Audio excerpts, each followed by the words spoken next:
Alright, welcome back everybody.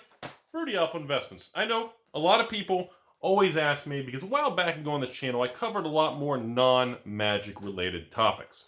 A lot of my early subscribers and viewers remember me talking a lot about Pokemon, a little bit of Weiss, actually a lot more Pokemon, and then of course Magic, even the Buddy Fight, and I even talked a little bit about the Yu-Gi-Oh industry, but not very much. And of course, I became very well known in 2016 for talking about failed card games, new up-and-coming card games, and the different, kind of moving parts in the card world. So, in the last 6 months, I've been following a couple different card games, about 4 of them actually, to be exact. 2 of which we're going to actually kind of give an introduction, talk about, and kind of see what kind of my opinion on what's coming here.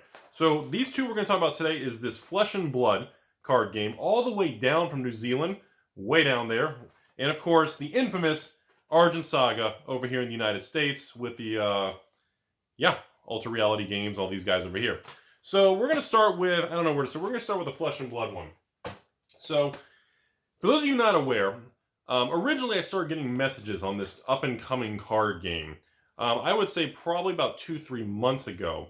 I've had probably about 10 to 15 patrons just say, hey Rudy, have you heard of it? What are your thoughts on it?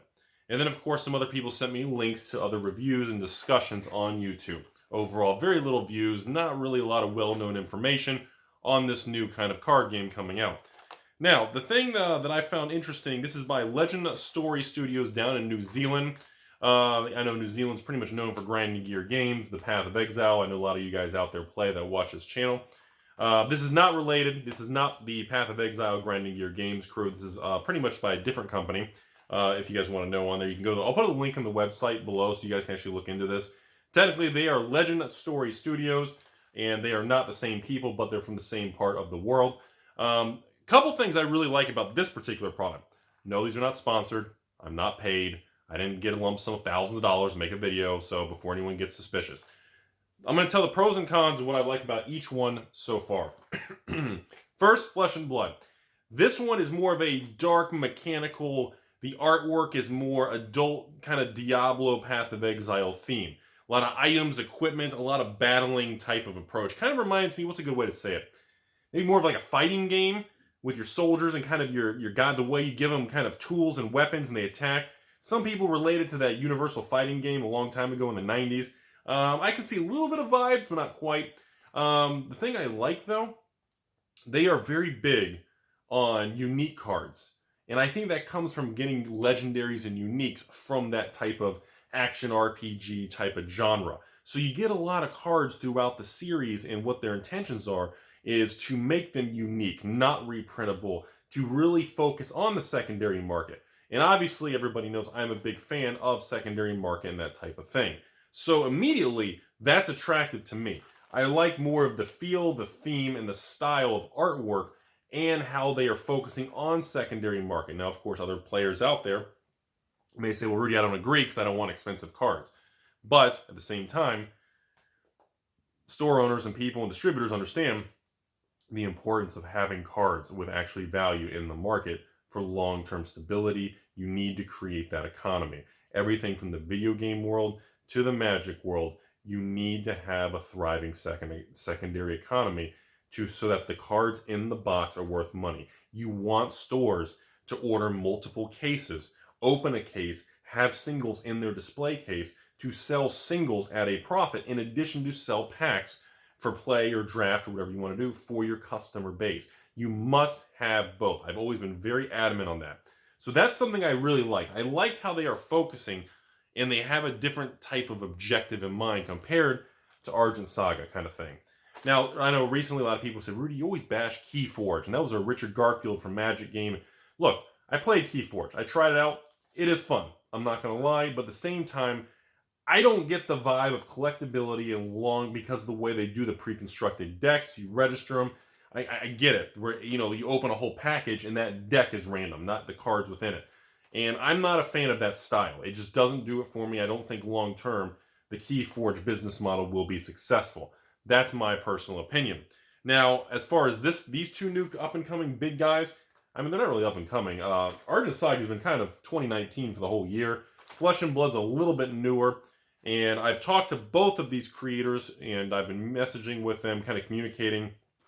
Obviously, both of them want me to sell the product and offer it to patrons and things in the future. That is on the fence. I don't know if I'm going to move forward with that at this time. I want to see how the market reacts. I want to see pricing. I want to see what everyone else's opinion is. So, but overall, I get a lot of people asking for different types of products besides Force of Will, Pokemon Magic, and the periodic Weiss and Buddy fights. So that's what I'm trying to kind of experiment with here. So that's where Flesh and Blood stands. It's a new product. I think their boxes are a little bit cheaper than Wizards and Magic. Apparently this is like an original alpha printing, as they call it. And again, we'll have some more videos in Argent Saga and Flesh and Blood in the future talking about maybe some box openings, go over the mechanics, the cardstock quality, the details, and things like that. I believe, if I'm not mistaken, I was told, yeah, so James did make this. This is from New Zealand. Yes, these are, I was pretty sure, these are the Card of Monday made in Belgium, cardstock quality things. These are made in Belgium cards. So again, when we do the follow-up videos, we're going to go over those details. I think it'll be interesting. So we'll see how the upcoming information, get more, and we'll make a follow-up video on that. So let's swap over. Second thing here. So Argent Saga. I want to jump into this one. So Argent Saga has been around a little bit longer. A lot of other people made videos on it. I've talked to the gentleman who's created this, and I mean, he is all in. Of course, they all are. And this one's got a little bit of traction. I've had more people ask about this, especially in the summer of this year. I downplayed it. I wasn't familiar. I had heard the name. This is a little booster box of it. And they've already, again, all these new card games, they are doing the same thing. They're going to have tournament scenes, circuits. They're going to have kind of pro tour things. They want to have some sort of player reward system. They're all doing the correct path in those categories. Again, I always focus more on secondary market.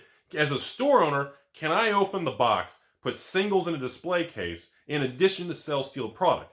Or, once Timmy buys the box and he opens it, does that $50 box become worth $5? Do you have that huge price decline upon removing the cellophane plastic on the box? So that's one of my big personal pet peeves. So, as far as Argent Saga goes, this one has more traction. It's been played a lot more. They're selling a lot more product. They have a lot more starters, themes, variants, intro decks, booster boxes, even play mats different. I mean, they have a lot more product and a lot more push and momentum already moving forward because they've been going a little bit longer. Now, I'm going to pause right there. Overall, I know what people are going to ask me. I know what the comments are going to say on this video. And it's going to go right for the Rudy. Okay, pause. No matter how you feel about any upcoming card game, Rudy, do you honestly think any card game possesses the ability to break through and actually have a market share in 2019-2020 because of the iron grip that Wizards and Magic has, owning the entire market share of the market, and then Pokemon and the little guys have another smaller chunks? You know, I don't know. My instinct, my immediate reaction is always, you're not going to be able to take much market share from Magic or Pokemon. The people who play those, and after they've been into it for many years, you're not going to break that. The only thing you can offer the community is an additional, different type of game to play. Now, Argent Saga has more of a cartoony, softer art, as I like to call it. Not as dramatic and more raw as the Flesh and Blood style. Kind of a different demographic, different target. Some people call it kind of a Force of Wills type thing, so Rudy would really like Argent Saga a lot more than any other new and upcoming card game. I'm still kind of testing. I've given out some product locally. I've played with some friends and family, and we're going to do some follow-up videos and reviews and discussion. Like I said, we'll do a box opening of these products going into the new year and kind of get our hands, kind of get a little wet and dirty with the new cards, feel them, see if we like the overall feel of it. But I at least want to introduce it on this channel, talk to everybody about it, and kind of go over that I'm kind of paying attention and I'm talking to both of these individual companies and owners regarding their products, and I don't know how the future is going to unfold, but overall, I think there is room for some other smaller card games to get into the market, make some money, have a new card game. You guys have seen the Exodus card game from the brother and sister couple that I make a video on every time they have a new release. We talk about their new set, and man, they have come a long way. From the origins and the first set of Exodus, I mean, they had what? An intro basic set, a booster box, a starter, and most of the cards were very vanilla, not a lot of complicated mechanics. They were known for the card rarity, but overall, not a lot of complicated, not a lot of crazy interactions in their beginning first set, which is fine. There's nothing wrong with that, but look how far they've evolved. Look how far they've come now. You see my point? So I genuinely think it's possible for other card games to do the same thing. I mean, I've talked to the Exodus brother and sister couple, and they are profitable. They are making money. They're still making new products, and they're on their like third or fourth technical booster box release set. They are still making product. It's not huge. It's not going to take over the world, but it's a successful card game. If you can pay your overhead and turn a profit and move product, and you can keep people buying the new expansions, it's a successful card game. You know, there's not a big secondary market, just like these new guys. Exodus, same thing, very small. But now when we go back to these guys, same thing, Argent Saga, they have a couple booster boxes. They have tons of different variants and supplemental products. And Flesh and Blood is the newest one. And overall, there's always room for the little guy to have some share. The objective here is not to try to overtake Magic or Pokemon. The objective of any new startup is pretty much, it's a fun game. It's something new and different. And I always recommend everybody try anything. I remember when Keyforge came out, how dramatic, and the market was going crazy about it. Of course, mostly because it had Richard Garfield's name attached to it.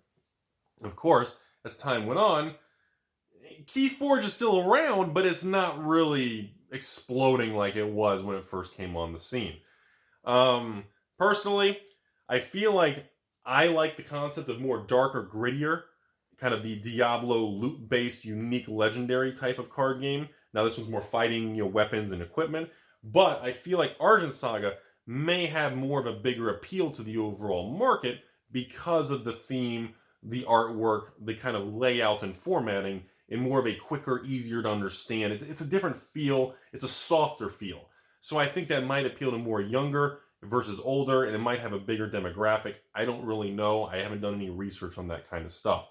But then again, a lot of people, they start off playing Pokemon, they get older, they go back to Pokemon, or they graduate to Magic, or they do both. So it's not always really a major deal. Many people collect different card games. So I wanted to at least bring this up. I wanted to see what the comments are on this video. I want to see what everybody else thinks about these two new, kind of not up and coming, but these two new products going to be hitting the scene here. And I'll definitely be interested to see how things unfold over the next year or so.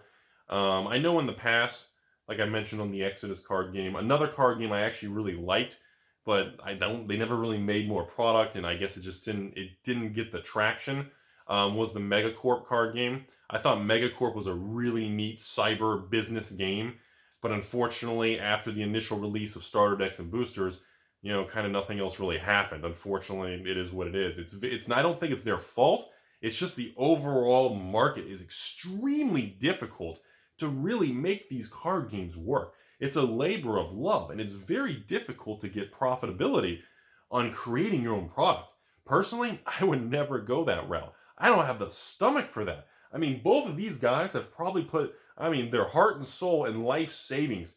I don't know how much everyone thinks it costs to launch, produce, manufacture, print, distribute card games, but it is massive, massive tens of thousands of dollars. You're not going to be able to get this done for a couple grand. Honestly, if I had to guess, you're looking at 100,000 plus, maybe even towards $250,000. That's just my opinion. So that's all I wanted to say today. I wanted to introduce both of these new products on the channel. I want to see the comments and feedback below. And probably about January, after the holidays here, I want to do a follow-up video on each one of these and kind of see how the market starts taking to it, to see what you guys like and dislike. And then I'm going to let, obviously, the developers and creators will see the comments, and we can all give feedback to see that, if we can have some different options in the future to play some different card games. Besides the obvious big boys that have been around forever. Magic's not going anywhere. Pokemon's not going anywhere. Yu-Gi-Oh's not going anywhere. Buddy Fight struggles. Weiss still has its very loyal following.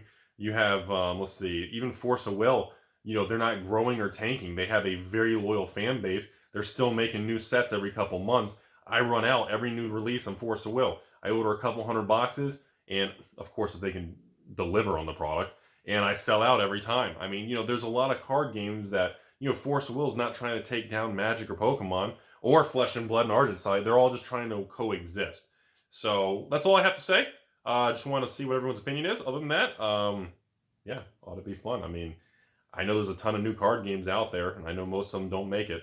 I think it's like, 90-something% of card games can't make it past a couple sets. It's pretty brutal, everybody. So we'll see.